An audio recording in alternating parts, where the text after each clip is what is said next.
So how does John feed the soil? Now here is the secret to my success. Compost tea. What happens in the soil is everything is stimulated with all the microorganisms to such a high point that they will give that plant the maximum food for its production. Here we have some carrots. And more food for the soil means bigger, tastier, healthier veggies. That's a pretty nice carrot. You know, there's one more way to tell that John's plants are ultra healthy. It's by their Brix level, or the amount of sugar they contain. You see, in the grocery store, most veggies have a Brix level of between, oh, say 6 and 10, whereas John's measure in at a whopping 20. Look at this beautiful compost. This is one plant now. Believe me, this is one hill, one plant. So how many potatoes can you get from one plant? Here we come into the mother lode. Still going down for the deeper, boys. Yeah, down here. Now you can understand why I have so much fun. I mean, it just never seems to end. Isn't that such a pretty potato? That's it. No more. Here we've got, it's got to be about 40 potatoes. Good 40 potatoes in this plant. Hard to believe 40 potatoes from one plant. But that's the benefit of compost tea. The basic idea of composting is mixing biosolids with a bulking agent such as wood chips, brush, and other organic bulk. Composting biosolids has increased over the past 16 years, and currently there are 280 biosolids composting facilities operating in the United States. The Environmental Protection Agency regulates the production of biosolids with compost through the 503 rule. Through regulations, there are two types of biosolids produced. These include Class A and Class B biosolids. Composting facilities produce a Class A product that can be available to the public for purchase. The composting process is clean, efficient, and meets or exceeds environmental standards. Biosolids are mixed with a bulking agent formulated from wood chips, green waste, and sawdust. After being mixed together, the compost is unloaded from a mixing truck and set into concrete bins located inside the facility.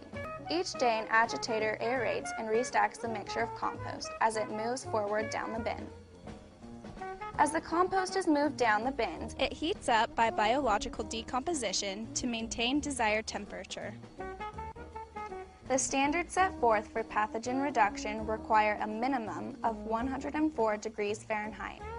3 consecutive days must be at least 150 degrees. The moisture content lost during such heat is replaced by adding reclaimed water through a misting system. Operators monitor temperature daily and take samples for lab analysis.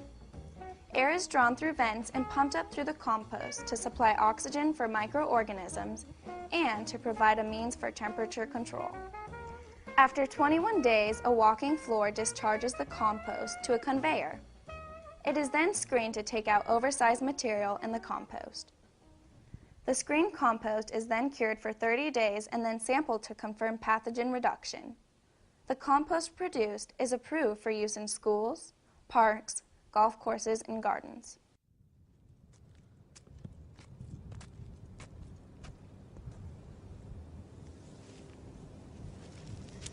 Nice, black, rich,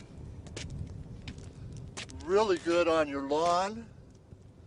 I use it in my garden, grows tomatoes fabulously, corn, the lawn will green up right away. This stuff is black gold.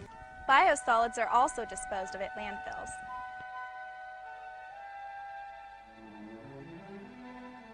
There are few landfills that permit the use of biosolids disposal, and some of these landfills do not accept biosolids on a routine basis. There are regions where there are no landfills that accept biosolids in the United States. Due to limited landfill availability and the fact that the materials are disposed of rather than being beneficially used, landfill disposal is not a widespread management option. It is true that biosolids are an organic product of sewage sludge, but through intense treatment processes, a nutrient-rich product is created. If someone tells you that biosolids are the same thing as sewage sludge, then they could also say that caterpillars and butterflies are the same thing. Let's say that the caterpillar represents sewage sludge carrying pathogens and harmful bacteria, and the cocoon it builds represents the treatment processes set forth by the federal government's U.S. EPA 503 rule. During this cocoon stage, the caterpillar gradually changes into an adult butterfly. During the treatment of sewage sludge, an organic compound classified as biosolids is produced, just like the butterfly that emerges from the cocoon. The 503 regulations were written following 15 years of study, development, and peer review. The reason I started using compost in the first place was I was in a desert situation where the soil was real bad.